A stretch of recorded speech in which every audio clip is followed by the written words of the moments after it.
आप सभी को नमस्कार। फिर से हमारे YouTube चैनल पे मेरा नाम एडवोकेट आदर्श दशोरे है और आप सभी का फिर से तहे दिल से स्वागत है मेरे YouTube चैनल माय टेक साथी आदर्श दशोरे में।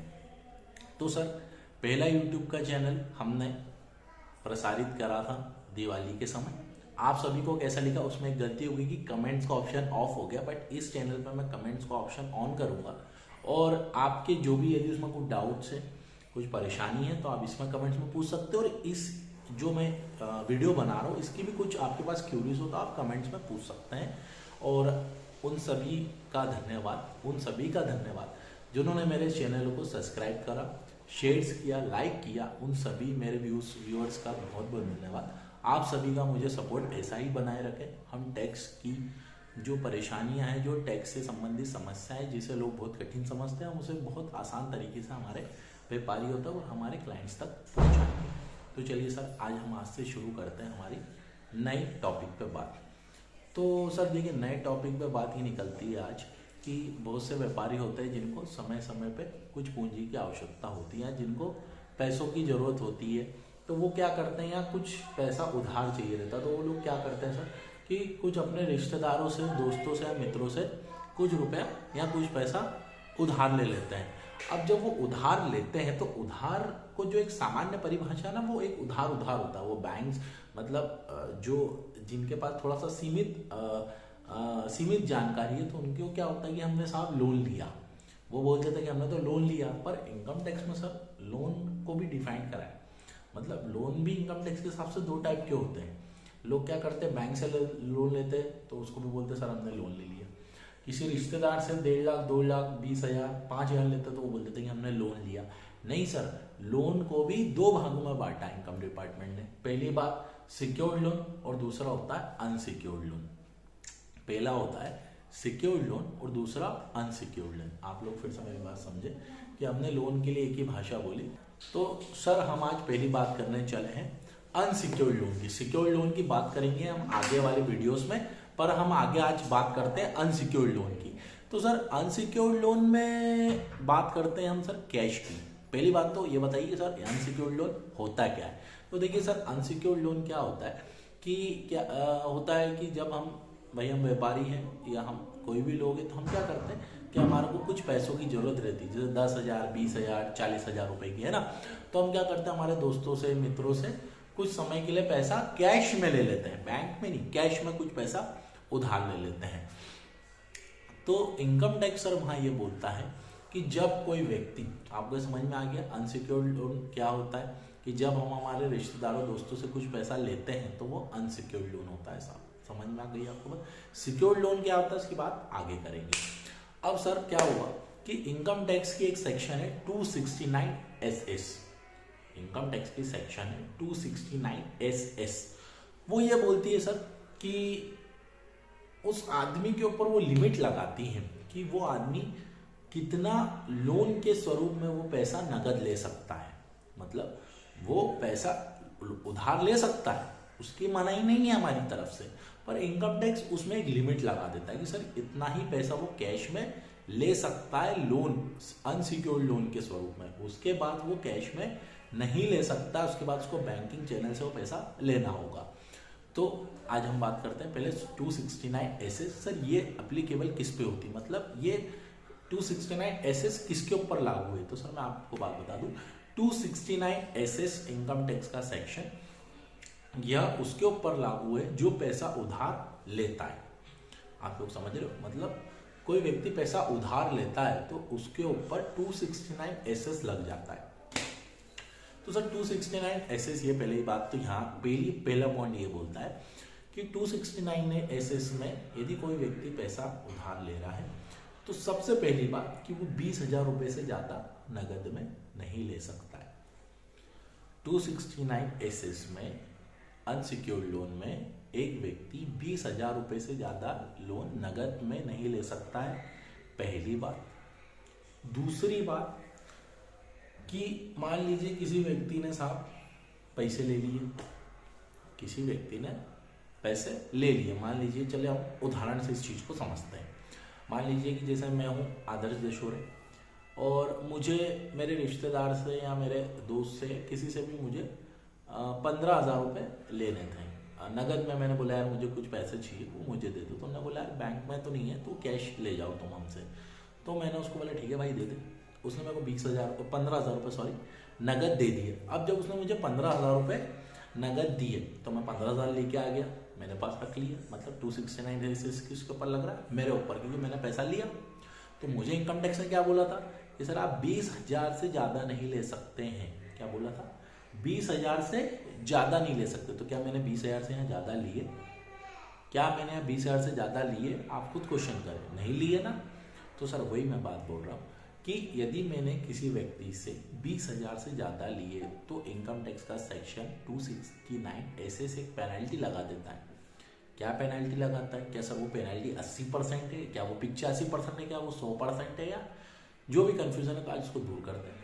तो सर 269 ऐसे ये बोलता है कि यदि किसी व्यक्ति ने 20,000 से ज़्यादा नगद में लोन स्वीकार कर लिया या ले लिया तो उसके ऊपर उतने की ही पेनल्टी लगा दी जाएगी। इस चीज़ को हम उदाहरण से समझते हैं कि मान लीजिए कि मैं हूँ आदर्श दशोर, मैंने मेरे मित्र से पहले 15,000 रुपये नगद लिए। अब वो 15,000 मतलब 20,000 की लिमिट से कम लिए साहब, 20,000 से तो कम है। तो 269 एसएस मेरे पर लागू तो हो रहा है कि मैंने 20,000 से कम लिए, पर उसकी पेनल्टी तो मुझे उस पर नहीं लग सकती है क्योंकि मैंने 20,000 से ज़्यादा तो नहीं लिए, 20,000 से कम ही लिए, तो मेरे ऊपर पेनल्टी नहीं लगेगी। अब दूसरा उदाहरण लेते हैं हम कि मान लीजिए कि मैंने किसी दूसरे व्यक्ति से 30,000 रुपये, या अब अच्छा बड़ा उदाहरण लेते हैं कि चल 30,000 ले लेते हैं, 30,000 रुपये का हमने लोन, उस 30,000 रुपये उससे नगद में लोन लिया, ठीक है। अब इस केस में क्या होगा सर, 20,000 से तो ऊपर की लिमिट निकल गई। अब इस केस में 269 एसएस इनकम डिपार्टमेंट का बोलेगा कि ठीक है सर आपने कितना उधार लिया, 30,000 रुपये, लिमिट कितनी थी साहब 20,000 रुपये, आपने कितना ज़्यादा उधार लिया 10,000 रुपये, 10,000 रुपये की पेनल्टी आपके ऊपर लगा दी जाएगी। तो आप लोगों को मेरी बात यहाँ तक की समझ में आई होगी कि 269 एसएस हमें सीधा बोलता है कि आप 20,000 से ज़्यादा नगद में लोन ना ले किसी से भी, ठीक है। तो सर आपको मेरी ये बात क्लियर हो गई होगी, तो सर आप लोगों को मेरी ये बात समझ में आ गई होगी, तो आप लोगों को मेरी ये बात समझ में आ गई होगी कि 269 एसएस क्या बोलता है, कब इसकी पेनल्टी हम पे लगती है, ठीक है। अब हम बात करते हैं कि सर मैंने लोन ले लिया, मैंने लोन तो ले लिया, अब भाई लोन लिया तो देना तो पड़ेगा। भाई आपने यदि किसी व्यक्ति से लोन लिया तो उसको देना पड़ेगा। अब जब हम देने की बात करते हैं सर उसमें भी इनकम टैक्स हमको रोक देता है, उसमें भी हमको इनकम टैक्स रोक देता है कि अरे भैया रुको रुको, जब आप लेते समय हमने आपके ऊपर लगाई कि आप 20,000 से ज़्यादा नहीं ले सकते हो 269 एसएस में, अब हम देने के ऊपर भी लगाएंगे, मतलब उस लोन का रीपेमेंट करने पे, रीपेमेंट मतलब हम लोन लिया और उसका भुगतान करने पे अब हम उस पर भी रोक लगाएंगे, उसमें रोक लगाएंगे हम 269 टी में। फिर से मैं बोल रहा हूँ, लेने पर 269 एसएस, देने पर 269 टी लगाएंगे कि साहब आप उस लिमिट से ज़्यादा नगद में लोन नहीं दे सकते हैं वापसी ब्याज सहित।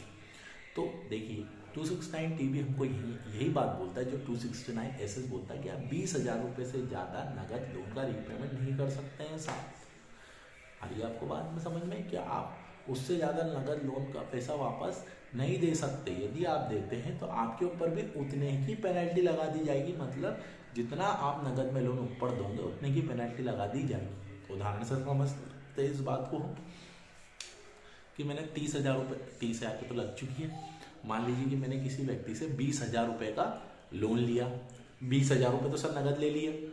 सुनिए अच्छा एक उदाहरण दे रहा हूँ, 20,000 रुपये तो हमने ले लिए, उस समय तो पेनल्टी नहीं लगी 269 एसएस मेरे ऊपर।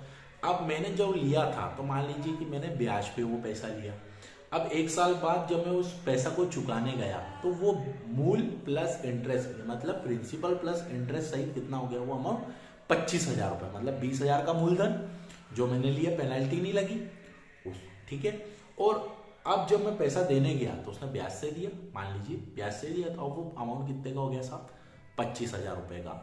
अब जो वो अमाउंट 25,000 का हो गया तो अब मैं तो गया घूमते फिरते उसको बोला लो भैया आपके 25,000 रुपये। उसने बोला लाओ दो 25,000 रुपये। पर आप तो वहां बोलेंगे कि यार मैंने तो यार 20,000 रुपये ही उससे नगद लिए थे और 20 में उसको चुका रहा हूँ, पर मैंने ब्याज के पैसे जो दिए वो तो है, उसको क्यों मैं गिनूंगा मैं? नहीं साहब, इनकम डिपार्टमेंट ये भी बोल रहा है कि 20,000 से ज़्यादा आप नहीं दे सकते हैं लोन में। तो जब वो क्या बोल रहा है तो उसमें इंटरेस्ट भी कवर हो रहा है, आप उस चीज़ को समझिए। 20,000 का लोन लिया, 5,000 का इंटरेस्ट लिया, मतलब 25,000, तो 20,000 से लिमिट बियॉन्ड हो गई तो 20,000 तक तो कोई पेनल्टी नहीं। 20,000 आप दे रहे, उस पर कोई पेनल्टी नहीं, पर जो ऊपर का जो आपने 5,000 रुपये दिया है उतने ही के बराबर की पेनल्टी आपके ऊपर लगा दी जाएगी। ठीक है सर, ये बात आपको समझ में आई? यहाँ तक कि हम लोग क्लियर है। अब हम बात करते हैं कि सर जब हमने लोन लिया तो हम पर पेनल्टी लगाई 269 एसएस में, अब हम तो पेमेंट दे रहे हैं, मान लीजिए हमने ज़्यादा दे दिया तो पेनल्टी किसके ऊपर लगेगी? तो भी सर पेनल्टी उसी व्यक्ति के ऊपर लगेगी जो लोन का रीपेमेंट कर रहा है। मतलब जिसने लोन लिया है उसके ऊपर ही पेनल्टी लगेगी यदि वो 20,000 रुपये से ज़्यादा का पैसा नगद में देता है। तो आप सभी को मेरी बात ये समझ में आई होगी कि भैया अपने को यदि किसी को लोन देना है या लेना है तो 20,000 रुपये से ज़्यादा नगद में नहीं दे सकते हैं। यदि इंटरेस्ट का भी पार्ट है, यदि उसमें इंटरेस्ट का पार्ट जुड़ के आ रहा है तो आप उसको बैंकिंग चैनल से वापस करें। कोई भी व्यक्ति अपनी बुक्स में, अपनी बैलेंस शीट में 20,000 रुपये से ज़्यादा नगद में एंट्रियां नहीं ले, अन्यथा डिपार्टमेंट उतनी ही बराबर की पेनल्टी आप लोगों के ऊपर ही लगाएगा जो लोन ले रहा है। तो मेरा उन सभी एक्सपर्ट्स और उन सभी व्यवसायी से निवेदन रहेगा कि अपनी अपनी बैलेंस शीट्स को चेक करें। यदि आपने यदि कोई लोन लिया है तो वो 20,000 रुपये से ज़्यादा नगद में आप लोगों ने अनसिक्योर्ड लोन नहीं लिया हो। यदि लिया है तो पेनल्टी लगेगी, और 20,000 से ज़्यादा यदि लोन लग भी रहा है तो आप लोग उस पैसे को बैंकिंग चैनल से लें। तो कैसा लगा आपको मेरा ये वीडियो? कृपया कमेंट्स में बताइएगा, और इस चैनल को लाइक शेयर सब्सक्राइब करिए जिससे हमें मोटिवेशन मिलता रहे और हम इस टाइप के वीडियो और अच्छे बनाते रहें। इसलिए इसी के साथ आप सभी का बहुत बहुत धन्यवाद। बने रहने के लिए धन्यवाद।